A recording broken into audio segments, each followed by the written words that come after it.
Muy buenas noches, gracias por estar con nosotros en Perspectivas. Último miércoles de este mes de octubre, estamos totalmente en vivo y sabemos que estamos a la misma hora del clásico tapatío de Copa que están enfrentando Chivas y Atlas, y también le estaremos diciendo cómo van algunos resultados. Quédese aquí en Perspectivas porque tenemos muchos temas muy interesantes para abordar esta noche. Sin lugar a dudas, el tema de la semana: el fiscal electoral, el fiscal especializado para la atención de delitos electorales, Santiago Nieto, y toda la polémica que ha habido en el Senado luego de su remoción el fin de semana pasado por el presidente de la República. Platicaremos también sobre la propuesta de Carlos Slim, si es sensata, si es razonable, para sustituir los programas sociales por salarios, por sueldos, con economistas. ¿Tiene sentido esta propuesta?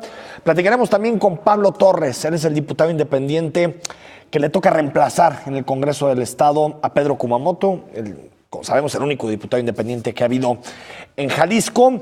Y también haremos un balance sobre lo que ha significado la asamblea del PRI. ¿Realmente hay visos de cambio o simplemente continuidad? Comenzamos con la Fiscalía Electoral y saludamos a Jorge Álvarez Maínez. Él es diputado federal de Movimiento Ciudadano, con el que queremos analizar precisamente este tema. Diputado, muy buenas noches.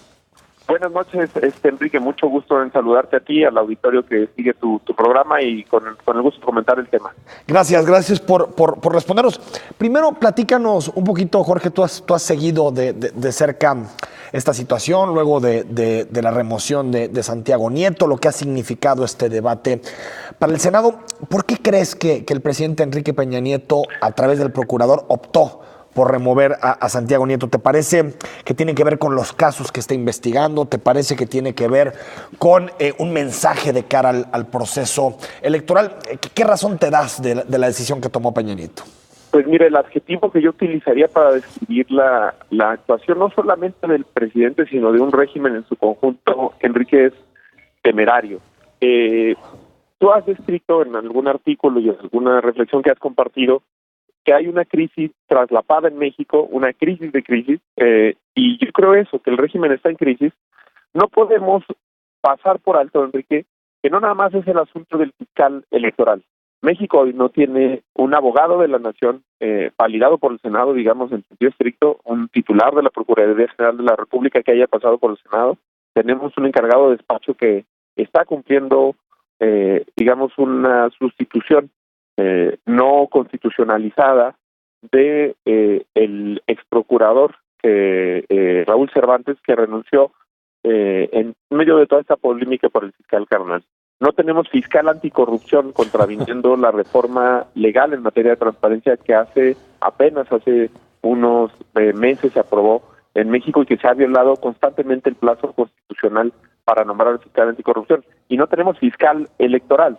Entonces tenemos una verdadera crisis en el sistema de administración y procuración de justicia, y en una ausencia de figuras claves para el combate a la corrupción, para el combate a la impunidad en los distintos órganos del Estado mexicano. Que no tengamos ni fiscal general de la República, sí, ni fiscal anticorrupción, ni fiscal electoral, dice mucho del vacío de autoridad, del vacío de gobierno que está construyéndose y gestándose en México, y de la actitud temeraria y irresponsable del PRI y del régimen para perpetuarse en el poder de forma ilegal, aunque sea a costa de violar el orden constitucional. Ahora, estamos, desde mi punto de vista, Jorge, frente a una crisis política muy importante que también puede suponer un debilitamiento muy fuerte de lo poco o mucho que hemos avanzado en términos democráticos. Está lo que ya mencionabas, las fiscalías, pero también estamos hablando de distintas instituciones que se han debilitado por intervención o no de los partidos políticos. Por ejemplo, el INE es un caso muy particular de debilidad institucional, de falta de credibilidad, y me parece que el hecho de que comience un proceso electoral de cara a 2018, unas elecciones polarizadas donde está el Frente Ciudadano, está Morena, está el PRI, me parece que nos puede llevar a una crisis política de mucha envergadura de cara a la próxima elección.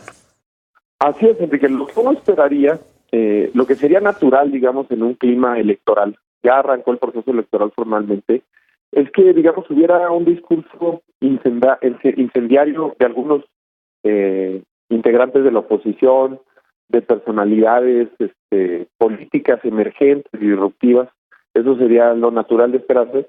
Pero justo yo pongo el acento en donde tú planteabas la pregunta. Lo que a mí me llama la atención es que esta serie de crisis que se han ido generando en los últimos días estén sobre todo originadas en el régimen, en el gobierno y por el partido en el gobierno.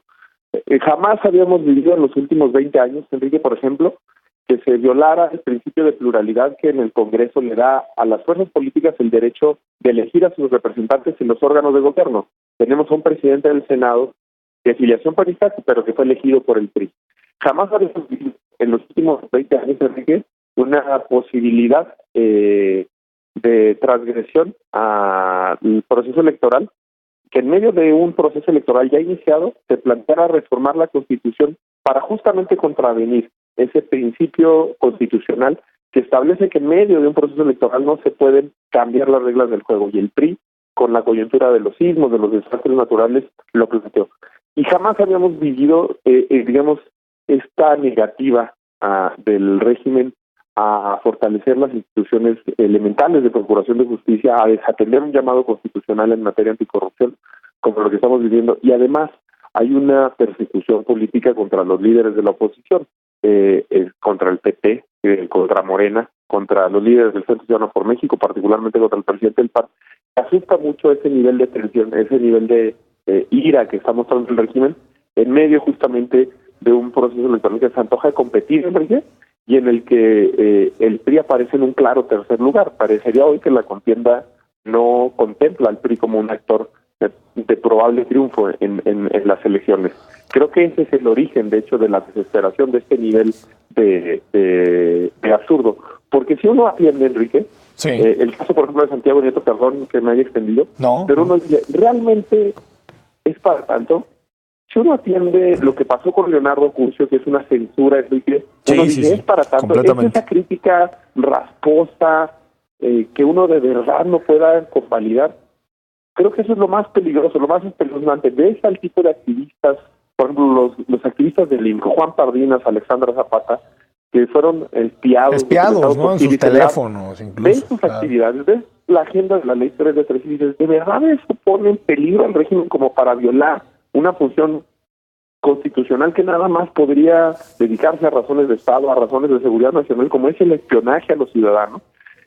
Lo que asusta es lo poco receptivo, lo poco tolerante que es el régimen a la posibilidad de cambio, de crítica, de ventilación democrática, digamos, que debería de tener la democracia.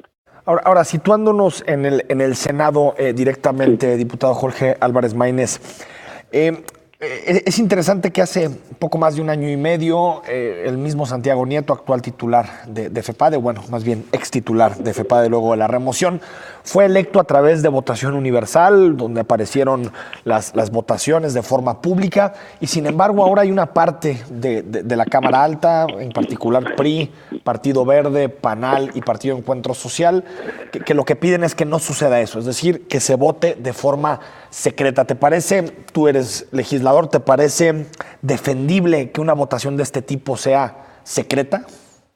Pues es un reconocimiento tácito de lo infiltrado que está la oposición, digamos, política, de la posibilidad de cooptación del régimen. Sí. No habría esta exigencia de que el voto fuera público si hubiera certeza de que no va a haber mecanismos metaconstitucionales o coercitivos o sobornos o hasta económicos, que condicionen la votación de un Senado. Primero, me parece un reconocimiento explícito de esa posibilidad, Enrique.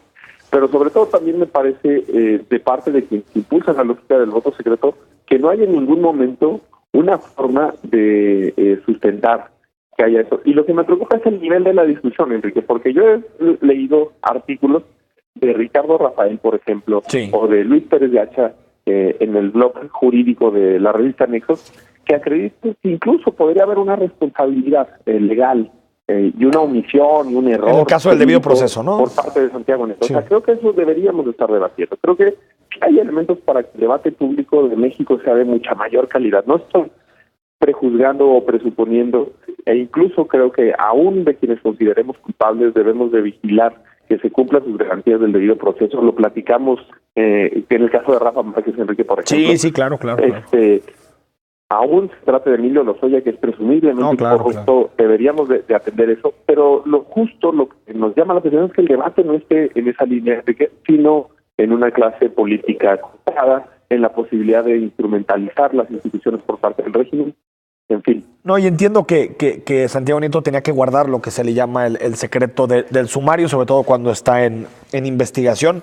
Sin embargo, lo que él está alertando, y que me parece más grave incluso que el asunto del debido proceso, y si hubo alguna violación por parte de Santiago, es que lo estaban presionando para que cerrara el caso. Y eso creo que hoy en las redes sociales, Enrique, ¿qué debería de hacer un fiscal que se siente presionado? Yo creo que denunciarlo públicamente, tal vez decirlo a un juez, es cierto.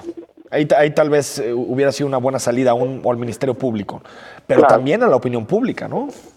Sí, a lo mejor inmediatamente después, a lo mejor el procedimiento. Pero bueno, yo también lo que creo, Enrique, es es el fiscal que consintió la elección del Estado de México, que consintió la elección de Coahuila, o sea, no estamos hablando también de un personaje que se haya caracterizado sistemáticamente por poner de quiebra el sistema. O sea, pero que está investigando un caso muy importante. ¿Qué tipo de lealtad está exigiendo el régimen y el gobierno del presidente Peña Nieto y el gobierno del PRI? Que ni siquiera una lealtad, una subordinación como la que se había expresado en el desempeño de la Fiscalía, le basta. Eso es lo que es espeluznante. A mí me parece que estaba yendo demasiado lejos en el caso de Brecht, que es una hebra muy fina que puede tirar abajo muchas cosas relacionadas con la elección de Peña Nieto, me parece. Y que en todo el continente, hoy Javier Aparicio hacía un comentario irónico en las redes sociales, académico del CIDE, que si en todo el continente se está castigando la corrupción de Odebrecht, parece que los únicos inocentes son los funcionarios mexicanos, por eso es un contrasentido. Es evidente que alguien está ocultando información en ese y en otros casos. Seguramente también no es sostenible que los gobernadores como César Duarte o Javier Duarte, que también estaba investigando la verdad, hayan actuado sin o por su cuenta.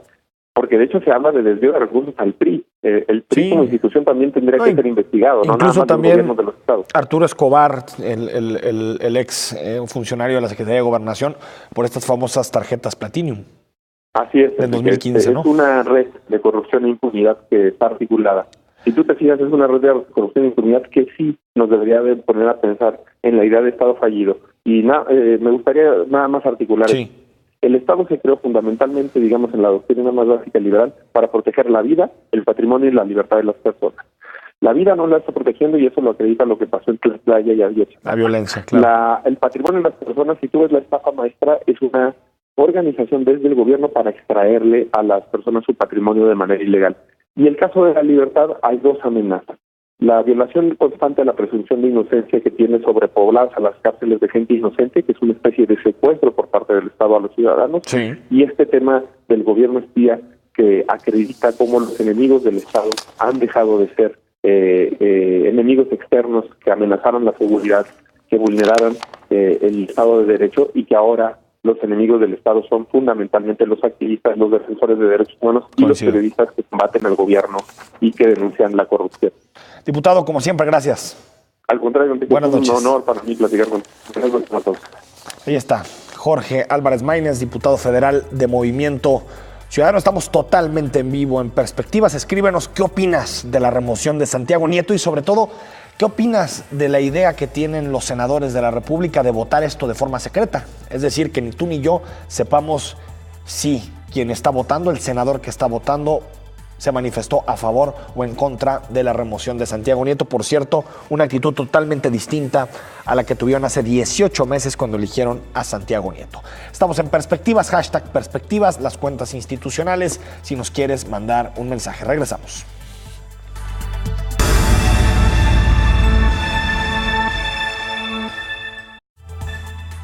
Durante su intervención en la Cumbre de Negocios, celebrada en San Luis Potosí, el empresario Carlos Slim lanzó la propuesta de pagar un salario a las amas de casa. Aseguró que los recursos para ayuda social a los segmentos más vulnerables de la población deben ser sustituidos por un salario fijo para las familias que sería entregado y administrado por las amas de casa con el objetivo de aumentar su poder de decisión e impulsar el desarrollo de las familias mexicanas. El presidente de Grupo Carso consideró que México no aprovechó grandes oportunidades en su historia para impulsar su economía, por lo que destacó que es necesario impulsar a la clase media, reenfocar el gasto en programas sociales sociales, cambiar el modelo educativo, inversión en infraestructura y cambiar las ciudades. Entre las propuestas más llamativas está el elevar la edad de jubilación hasta los 75 años, establecer una jornada laboral de 3 días para generar más empleo y los sueldos para terminar con los programas de gasto social burocráticos, los causantes de la corrupción y el clientelismo, según el empresario.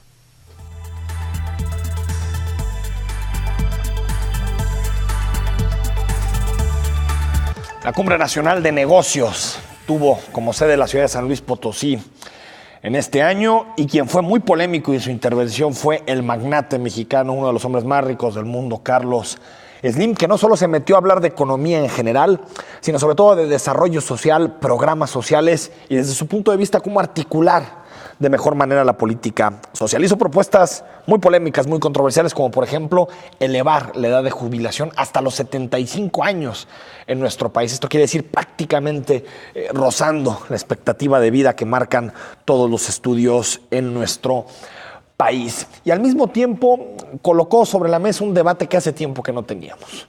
¿Sirven o no los programas sociales? ¿Sirven o no la estructura de política social que digamos que ha colocado México prácticamente desde los 90, realmente en materia de reducción de pobreza? Vemos que estos programas han sido exitosos o se tienen que replantear. Y de acuerdo a Carlos Slim, para evitar el clientelismo, el corporativismo, el uso patrimonialista de los recursos, es mejor sustituir los programas sociales, más de 300,000 millones de pesos este año, por ayudas directas en forma de salarios. ¿Qué opinas? Y también incorporamos la voz de Alfredo Aceves. Él es profesor de la Escuela de Empresariales de la Universidad Panamericana. Alfredo, ¿cómo estás? Gusto en saludarte. Enrique, ¿qué tal? ¿Cómo estás? Buenas noches. Gusto saludarte a ti y a todo tu teleauditorio. Oye, gracias por atender la llamada. No sé qué opinas de esto que planteó Carlos Slim en la Cumbre de Negocios. Mira, como tú dices, me parece que es un posicionamiento controversial, pero que al mismo tiempo ayuda a abrir un frente de debate que me parece atinado, interesante y pertinente, y más en este momento en donde la discusión política en torno a lo que será el futuro de México en los próximos años se va a abrir para el 2018. Entonces, efectivamente creo que es un posicionamiento político, pero creo que ojalá sea un parteaguas para empezar a discutir. Y como tú dices, efectivamente los programas sociales en México han sido efectivos, se han cumplido la misión de reducir la pobreza. Hasta donde las cifras nos dicen, y hasta la política que, como tú señalaste, se fue implementando a partir de los 90 con la generación de la Secretaría de Desarrollo Social, y de todas las políticas que arrancaron en el sexenio de Carlos Salinas de Gortari, pues hoy podemos observar que la pobreza no ha disminuido en términos porcentuales. Sigue siendo un país de dos, en donde encontramos a un México sumamente pobre, sumido en condiciones muy deplorables e indignantes, y otro México pujante que podría en ciertos aspectos competir al tú por tú con muchas naciones de primer mundo. Entonces, me parece que sí debemos de replantear, sí debemos abrir el debate para ver si efectivamente el modelo debe de cambiar, pero yo plantearía que el modelo no solamente debe de quedar estrictamente discutido el tema de los programas sociales, sino del propio modelo económico. Es decir, si bien los programas sociales tienen la tarea constitucional de reducir la pobreza en este país, pues obviamente el modelo económico y la generación de riqueza son la primera fuente para reducir la pobreza, ¿no? Entonces, creo que es un debate que se abre y que puede ser muy rico para encontrar una beta distinta a lo que hoy la fórmula no ha encontrado solución, ¿no? Ahora, Alfredo Aceves, profesor de la Escuela de Empresariales de la Universidad Panamericana, está claro, ahí están las cifras, la pobreza en México se mueve entre un mínimo tal vez hace 10 años de 47, 48 millones y los 53 millones de pobres que viven en nuestro país en este momento. Pero desde tu punto de vista y bajo el razonamiento de Carlos Slim, lo que dices, O el argumento de Carlos Slim es el siguiente: no dan resultados porque se utilizan de forma clientelar y se utilizan de forma política, que eso está claro. Sin embargo, el convertirlos en un salario otorgado por los gobiernos, ¿no mantendría el mismo problema? Mira, hay una discusión y creo que Carlos Slim se sube en un debate que no solamente surge o está emergiendo en México, sino que es un buen debate académico a nivel mundial, que es la renta básica universal. Ah, cierto, claro. Y que tiene como objetivo plantear un ingreso mínimo para todos los mexicanos. Es universal. Está planteado para que tanto niños como personas de la tercera edad puedan acceder a este ingreso como un método, como una herramienta para erradicar la pobreza. Pero solo si lo necesitan, ¿verdad, maestro? ¿Cómo? Solo si lo necesitan, ¿no? O tú dices... O sea, en principio es universal. O sea, también para puede todos, pero obviamente habría esquemas para que el mismo Carlos Slim no fuera por su salario, por su sueldo. Sí, ¿no? Digo, parecería ilógico. Sí. Exacto, claro, ¿no? Por supuesto, pero se plantea universal porque todos tendrían derecho al mismo y habría mecanismos para que aquellos que no lo necesitaran pues no accedieran al mismo. Sí, coincido. ¿No? Y también plantearlo y decirlo de esa forma. Un poco oportunidades surge bajo esta lógica, Es decir, en México ya ha habido algunos programas sociales que han pretendido hacer complementarios y a transferir recursos directos a las familias más pobres. Es decir, ya hay esfuerzos en ese sentido. Lo que a mí me parece que tiene absoluta razón es que efectivamente el programa social, hasta hoy, como están armados, hay una tentación enorme de que se utilicen en términos políticos. Ahora, tú me preguntas, ¿y esta transferencia directa a través de una renta básica universal no sería lo mismo? Pues hay que ver más bien cómo se plantea de origen, ¿no?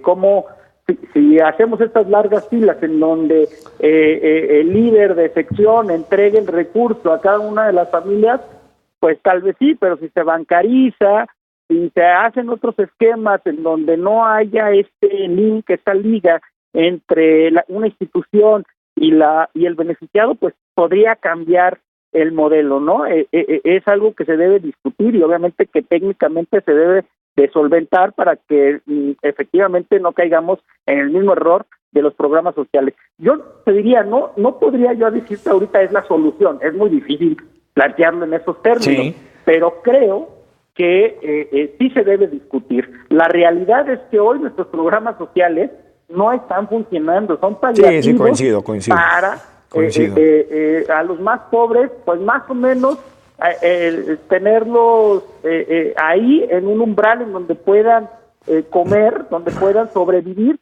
pero no estamos generando las condiciones para que esas grandes capas de población que viven en pobreza y en extrema pobreza puedan cambiar su situación, por lo menos pensando en la generación siguiente, ¿no? Entonces, ahí me parece que es un punto fundamental que debemos discutir y debemos cambiar el modelo, ¿no? Y para eliminar la pobreza, lo primero que debemos hacer es generar riqueza. Es decir, el modelo sigue planteando un crecimiento de apenas arriba del 2%, y mientras mantengamos esos márgenes de crecimiento de PIB, pues difícilmente vamos a poder generar riqueza y después generar condiciones de igualdad, ¿no? Y también, digamos, Alfredo, si vemos algunos de los países también que han logrado tener, digamos, las clases medias más sólidas, incluso en América Latina, también tiene que ver mucho con el compromiso del Estado a formar una red de seguridad social en donde la salud pública, la educación pública sean temas fundamentales, de cimiento, porque al final creo que eso permite que el ingreso sea un poco más duradero, porque no necesariamente tienes que pagar colegiaturas privadas, no necesariamente tienes que pagar médicos caros, medicinas privadas, sino que tal vez es una clase media un poco más sólida, que no depende solamente de su quincena, sino que hay una red de protección que le permite asumirse como clase media, ¿no? Claro, por supuesto. Y además está fincada sobre la base de que el desarrollo económico, social, la escalera más fácil para poder pasar de una generación a otra en una mejor condición social es a través de la educación y de la salud. Es decir, estos son los dos pilares que en Occidente se plantearon para poder reducir los índices de pobreza y que han funcionado muy bien, por ejemplo, en Europa, ¿no? Entonces, yo creo que debemos de fortalecer esta parte. A partir de los 70 hay una caída descomunal en las cifras, en los recursos, en la orientación y en la efectividad que tienen las instituciones educativas y de salud. La condición de la situación del maestro ha cambiado radicalmente.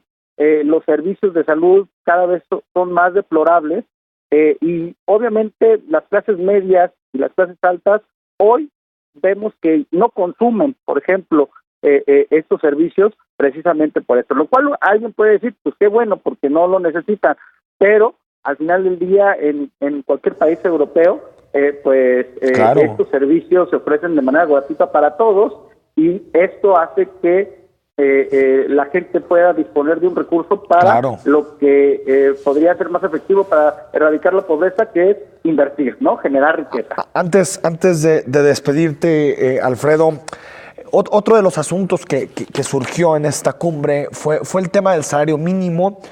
Creo que de poquito en poquito la iniciativa privada, en particular la Coparmex, ha empezado a tener más 19%. Sensibilidad. Es decir, pidieron un aumento hasta llegar a los 95 pesos por jornada en el salario mínimo. ¿Qué te parece como decisión y si crees que tendría un impacto más allá del salario mínimo, es decir, en el aumento del resto de los salarios?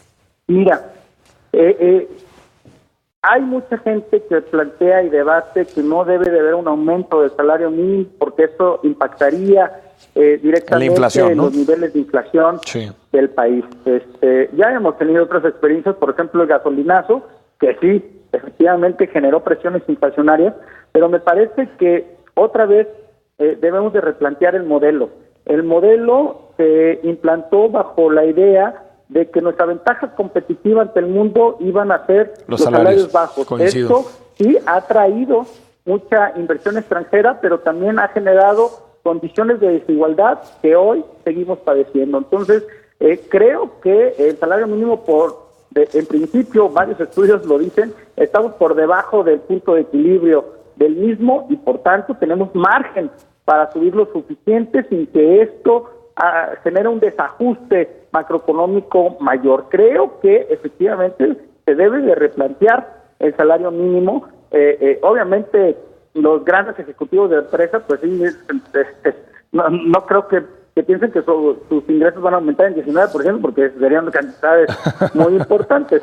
Pero ahí en las capas bajas, y no creo, respondiendo puntualmente a tu pregunta, no creo que esto se traslade a todos los demás salarios, ¿no? Yo creo que se quedaría las primeras capas, en los quintiles más bajos sí, del ingreso, y serían pequeños los ajustes en los ingresos por encima de los 15,000, 18,000 pesos, ¿no? Ahora ya vimos este año creció de 73 a 81 pesos el salario mínimo y tampoco vimos un brote inflacionario muy fuerte por eso, tal vez por el tipo de cambio y otras cosas, pero no por el salario mínimo, ¿no? Exactamente, es decir, creo que es una falsa justificación la que quieren hacer muchos ágoras del neoliberalismo, que plantean que el aumento de un salario mínimo generaría por sí mismo grandes presiones inflacionarias. Es decir, se puede plantear este aumento y creo que es absolutamente necesario dar mejores condiciones de vida a las personas, pero además esto trae un círculo virtuoso, es decir, la gente con más recursos gasta más.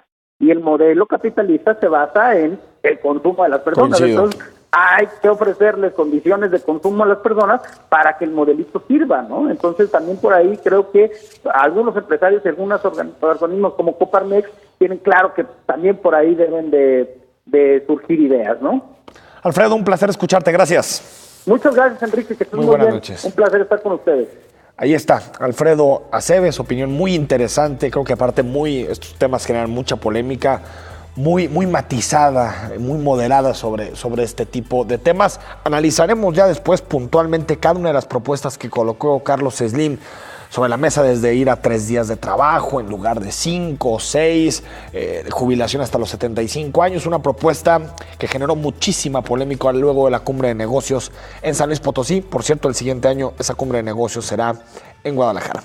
Vamos al corte, al regresar platicamos sobre asuntos de la localidad. Pedro Kumamoto ya tiene suplente en el Congreso, se llama Pablo Torres y se encontró en sus primeros días en el Congreso que se queda sin la presidencia de la Comisión de Participación Ciudadana en el Poder Legislativo. A la vuelta platicamos con él.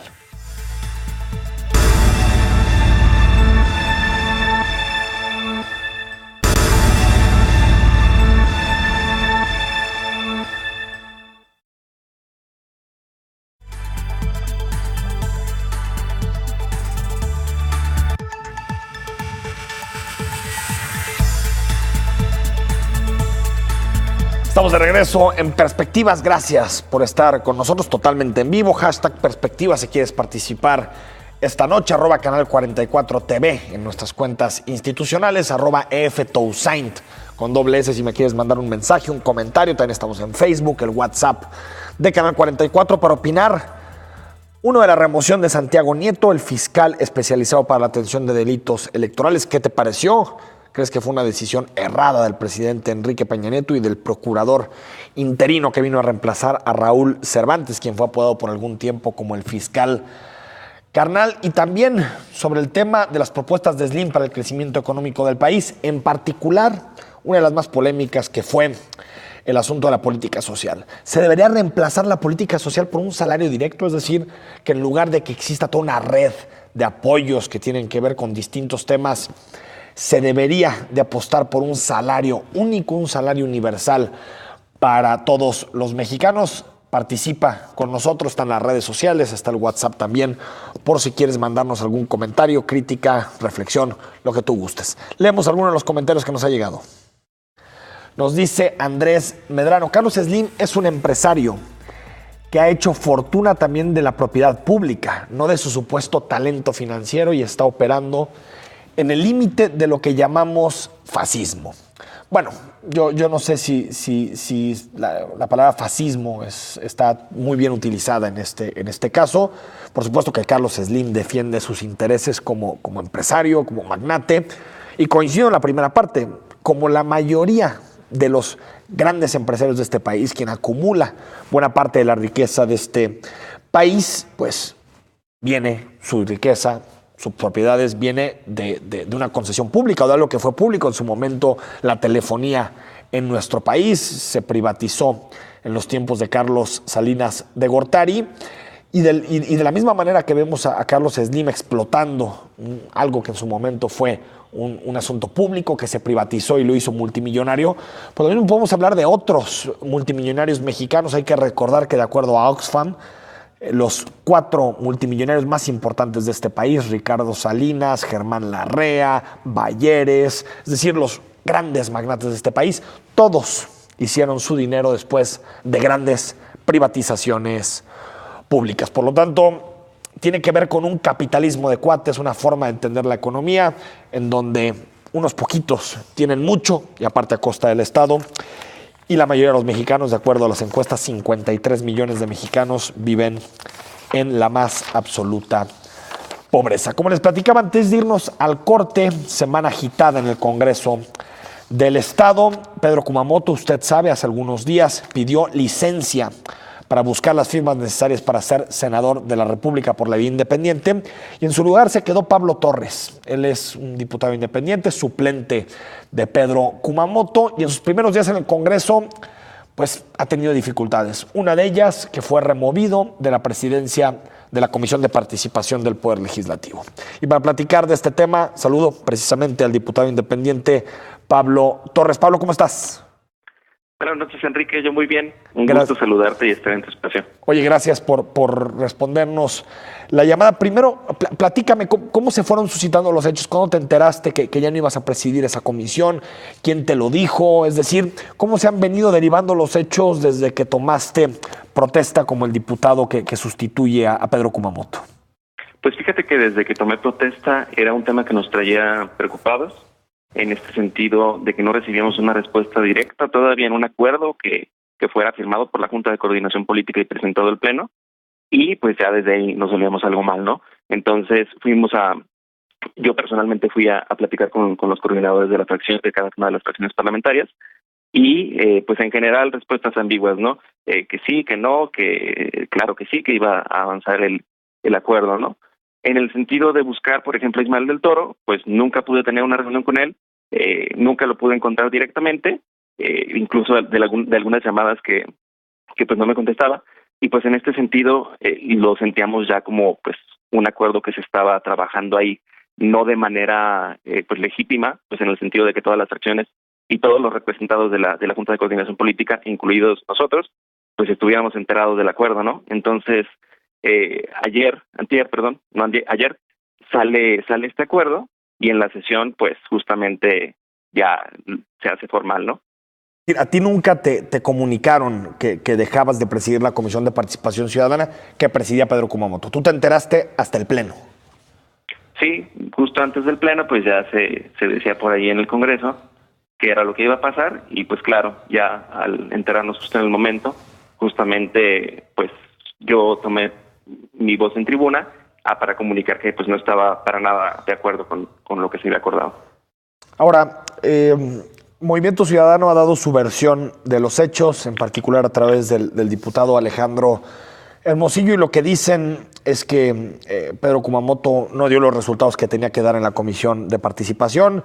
Incluso también hablan de otras comisiones. Creo recordar que también en la de Hacienda, que no asistía a lo que tenía que asistir. ¿Qué te parecen los argumentos, en particular de Movimiento Ciudadano, que ahora preside esa comisión? Creo que en este sentido se está pues no respetando no solamente el trabajo que se ha hecho desde el inicio de la legislatura, sino también pues el voto de 57,000 personas que no solamente votaron pues en el sentido de que hubiera el diputado propietario, sino la fórmula completa de la diputación, y con esto pues todo el equipo que la acompaña. Sí. En este sentido, por ejemplo, en la Comisión de Participación pues se aprobaron cosas tan importantes como la reforma a participación social a través de un dictamen de 11 iniciativas presentadas, el proceso para la elección de comisionados de ciudadanos del ITEI, para la comisionada presidenta del ITEI, y en general pues 22 iniciativas de esta legislatura pues que se estuvieron dictaminando de manera conjunta. Solamente una no queda dictaminada, y fue simplemente porque pues no hubo quórum en las sesiones ordinarias de agosto y septiembre. En todo el sentido que, por ejemplo, ha mencionado Alex, que pues hay dictámenes que faltaron de determinarse, pues hay vocales también de la comisión que finalmente tenían la responsabilidad individual de determinar esos dictámenes, y pues no se hizo. Ahora, tú Pablo, ¿cómo interpretas, más allá de cómo sucedió, que me queda claro que las formas no fueron las correctas, no te comunicaron a tiempo la decisión que estaba tomando el Pleno del Congreso, algunos partidos políticos? Claro. La decisión de fondo, ¿te parece que es una venganza? ¿Te parece que es algo contra Pedro Kumamoto, que están pensando en 2018? ¿Cómo interpretas la decisión? Sí, pues mira, yo creo que en un sentido esta decisión viene en parte del miedo, ¿no? Un miedo hacia que cada vez vayamos ocupando más espacios desde este otro tipo de candidaturas, que pues tenemos una relación directa con la ciudadanía, con los electores de nuestros distritos, que lo tomamos en serio y que de verdad pues creemos que estos 57,000 votos no solamente deben ser respetados en un tiempo de la legislatura, ¿no? Sino en toda la legislatura. Y como se hace con otros diputados y diputadas que piden licencia, pues justamente siguen trabajando y dándole continuidad a las comisiones en las que está el propietario, y si está en la Junta de Coordinación Política también. Pero pues entonces en este sentido sí lo vemos como pues un miedo, una afrenta para algo que se vislumbra mucho más electoral que realmente permitirse a ellos trabajar en la comisión en el Congreso, ¿no? O sea, ¿te parece, vieron la coyuntura y dijeron, este es el momento de retirarles la comisión a este proyecto que es Wikipolítica? Claro, justamente porque también pues se siente que no tienen ese mismo respeto por darle la continuidad al trabajo a partir de las suplencias, ¿no? Entonces, pues lo sienten como algo sencillo, pero pues justamente nosotros no vamos a dejar que esto pase simplemente porque pase. No fue un acuerdo que se haya respetado, y pues justamente es una cuestión que viola los derechos políticos, no solamente míos como representante, sino de, como ya te lo dije, de las personas que votaron por nosotros. Ahora, Pablo, queda algunos meses de legislatura, tú estarás ahí como diputado independiente. ¿Qué temas son fundamentales para ti? Entiendo que hay algunos que son que no te los puedes quitar, la discusión sobre el presupuesto, van a venir muchísimos nombramientos relacionados con el sistema estatal anticorrupción, pero en términos de tu plataforma política, el programa que están planteando ustedes para los siguientes meses, ¿qué temas serían los fundamentales? Pues mira, por un lado, como bien lo mencionas, es la cuestión de la aprobación del presupuesto para el siguiente año. Sí. Por lo que creemos que pues justamente el sacarnos de la Comisión de Hacienda pues es parte también de no poder fiscalizar en el momento y en el lugar donde suceden pues la mayor parte de la información de primera mano, que es la Comisión de Hacienda, pero pues justamente nosotros lo seguiremos haciendo y todavía con la misma responsabilidad por parte, por ejemplo, de una iniciativa que tiene Wix Política que se llama Nuestro Presupuesto, que pues lo que pretende es fiscalizar el presupuesto y el proceso con el cual se va realizando la aprobación del mismo. En el caso del sistema anticorrupción, ¿vas a participar en los debates, en los nombramientos del TAE, de la auditoría, o te vas a mantener al margen de esos debates, de esas discusiones? Creemos que es sumamente importante, pues justamente porque es un proceso en el que por primera vez se da la oportunidad de que pueda existir un proceso acompañado por ciudadanos, por personas que están ahí por un proceso de selección que no tiene nada que ver con el Congreso del Estado, y por lo tanto, pues claro que creemos que es un tema extremadamente importante la elección por parte del Comité de Participación Social, de auditor, los 3 magistrados y el fiscal anticorrupción. Para eso, pues hoy metimos de manera conjunta con el Observatorio Ciudadano del Sistema Estatal Anticorrupción una iniciativa para poder pues alargar el plazo que tiene el Comité de Participación Social para poder elegir a estos perfiles pues que son tan elementales para el sistema estatal anticorrupción y para pues la lucha contra la corrupción en nuestro estado. ¿Extenderlo hasta cuándo? La propuesta es hasta el 15 de marzo. Es decir, 3 meses pues, más del plazo estipulado hasta el momento. Exactamente. Teniendo en cuenta pues que justamente en este periodo de aprobación del presupuesto, de que muchos diputados y diputadas piden licencia, pues se van más o menos no respetando los ánimos suficientes para poder tener una elección adecuada de perfiles tan elementales como estos. Pablo Torres, diputado independiente, pues suerte. Muchas gracias, Enrique. Un saludo. Igualmente. Pablo Torres es el suplente que ya tomó protesta de Pedro Kumamoto, del diputado independiente. Controversia luego de que fue removido como presidente de la Comisión de Participación Ciudadana. Es cierto, tiene participación como diputado en otras vocalías, en otras comisiones, es decir, no queda excluido del todo de las distintas comisiones y del trabajo de comisiones, que es la base del debate legislativo.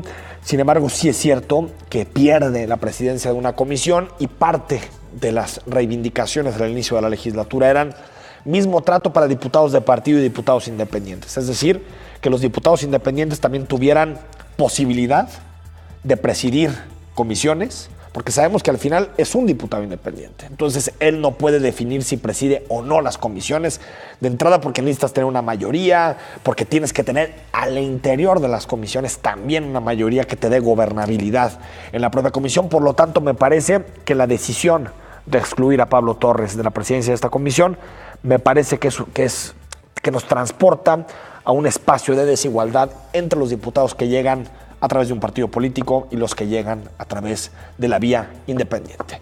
¿Qué opinas? @Canal 44 TV, Perspectivas en Twitter. Regresamos para platicar sobre el PRI, que tuvo su consejo político y ya trazó sus principales reglas de cara a la elección de sus candidatos para 2018. Estamos en Perspectivas.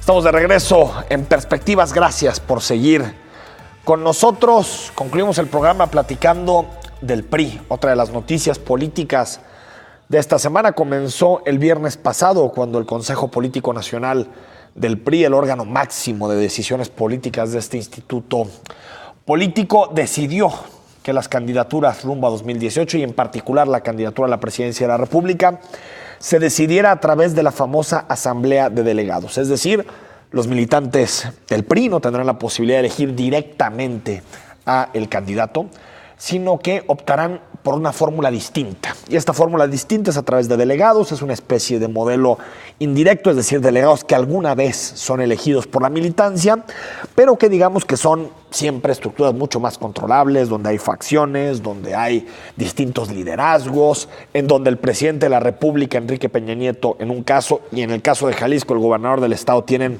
una jetatura muy importante. Y lo que queda claro después de esta reunión que tuvieron los priistas es que el presidente sigue siendo el priista más importante a pesar de su desgaste, a pesar de tener 15, 16, 17% de aprobación de acuerdo a todas las encuestas. Y también en Jalisco se aprobó de la misma forma que la elección del candidato a gobernador sea a través de la Asamblea de Delegados. Es decir, quienes quieran ser candidatos a la gubernatura tienen que reunir una mayoría dentro de esta Asamblea de Delegados. Sabemos en Jalisco Arturo Zamora, sabemos que está Eduardo Almaguer, sabemos que también se habla del secretario de Desarrollo Social Miguel Castro. Es decir, hay múltiples perfiles que aspiran a ser candidato a la gubernatura por parte del PRI, del partido gobernante en este momento en Jalisco. Esto decía Héctor Pizano sobre las decisiones que tomó el Partido Revolucionario Institucional el fin de semana pasado. Este Consejo Político Estatal hemos decidido que el método para elegir a nuestro candidato al gobierno del Estado, en conjunto con los candidatos a nivel federal, para el próximo proceso electoral, será el de convención de delegados. Procedimiento con el que postularemos a la mejor mujer o al mejor hombre de nuestro partido para el triunfo en el 2018. Las ofertas que tenemos enfrente, por un lado, entre el populismo, como decíamos, mesiánico, a nivel nacional, a nivel estatal, el dar un salto al vacío o retroceder algunos años en nuestro pasado que ya conocemos. Tenemos la gran oportunidad de seguir creciendo, de seguir yendo al frente a nivel nacional. Yo creo que de pronto a los priistas aquí reunidos se les escapa un poco la situación que vive el país, lo que han significado estos años. En el caso del sexenio de Enrique Peña Nieto nos enfrentamos a un programa de reformas que no ha dado resultados en la práctica. El crecimiento de la economía sigue siendo bajísimo. Este año 2017 será el más violento de los últimos 21 años en este país. 24,000 homicidios, récord totalmente impresentable en materia de violencia en nuestro país. Y también creo que hay una especie de amnesia, y no se discute incluso dentro de estos espacios como el Consejo Político del PRI, sobre los casos de corrupción que hemos visto en el país. Solo si hablamos de la campaña de Enrique Peña Nieto en 2012, hemos recibido información y se han documentado en medios la financiación de parte de las tarjetas Monex, de Soriana, lo que sucedió con Grupo IGA y la licitación del Tren Bala México-Querétaro, lo que pasó con la empresa Odebrecht y las nuevas revelaciones en donde sabemos que el propio presidente Enrique Peña Nieto viajó a Brasil a reunirse con directivos de esta empresa en suelo brasileño, esta empresa transnacional. Es decir, creo que no hay una autocrítica y como escuchamos a Héctor Pizano, el presidente estatal del PRI, lo que está diciendo es: nos enfrentamos al populismo mesiánico de Andrés Manuel López Obrador a nivel nacional y de Enrique Alfaro a nivel local, y hay poca autocrítica de la situación que vive el PRI en este momento. Me parece que el debate de fondo es qué le está pidiendo el electorado e incluso su militancia al Partido Revolucionario Institucional de cara a 2018. Realmente le está pidiendo que apueste por un perfil como el de José Antonio Meade, el actual secretario de Hacienda y que parece el ungido. Incluso gente que estuvo en la cumbre de negocios en San Luis Potosí te platica, líderes empresariales, que Meade llegó prácticamente ya con la investidura de candidato a la presidencia por parte del peñanietismo y del PRI. Realmente ese es el mensaje, es decir, un hombre como José Antonio Meade, que ha estado involucrado en 2 administraciones, con Felipe Calderón y con Enrique Peña Nieto, en donde hay muchísimos casos de corrupción que ni siquiera han sido resueltos, que es cierto, hay una estabilidad en materia de las finanzas públicas, pero eso a costa de reformas fiscales totalmente salvajes, a costa de recortes en el gasto público profundísimos y estructurales. Es decir, José Antonio Meade es el candidato de verdad que puede renovar ese vínculo entre el priismo y sus cúpulas políticas. Me parece que estamos lejos de ese tipo de reflexiones dentro del PRI. También estamos lejos de una reflexión que también es de fondo y tiene que ver con la corrupción. Es cierto, toda institución es susceptible de corromperse, desde una escuela hasta un medio de comunicación, hasta un partido político. Es decir, no hay institución humana que esté totalmente blindada frente a la corrupción. Sin embargo, creo que el PRI tiene que hacer una profunda reflexión sobre por qué le han aparecido tantos y tantos y tantos casos a nivel nacional. ¿Por qué tantos gobernadores? ¿Por qué tantos diputados? ¿Por qué tantos operadores políticos? ¿Por qué tan poca sensibilidad con algunos temas clave de nuestro país, como por ejemplo la autonomía y la independencia de la Fiscalía a nivel nacional? Me parece que más que un proceso, más que una elección cupular de los candidatos, tanto a nivel nacional como a nivel estatal, lo que el PRI necesita es una reflexión ideológica, identitaria, de fondo, que realmente mande un mensaje de que está dispuesto a conquistar un electorado distinto de cara a 2018. Hasta aquí llegamos en Perspectivas. El próximo viernes sintonice a las 9 de la noche Perspectivas. Platicamos con especialistas en materia de desarrollo urbano, planes parciales, crecimiento de la ciudad, retos fundamentales en el siglo XXI para nuestra ciudad. Soy Enrique Tucen y hasta el viernes.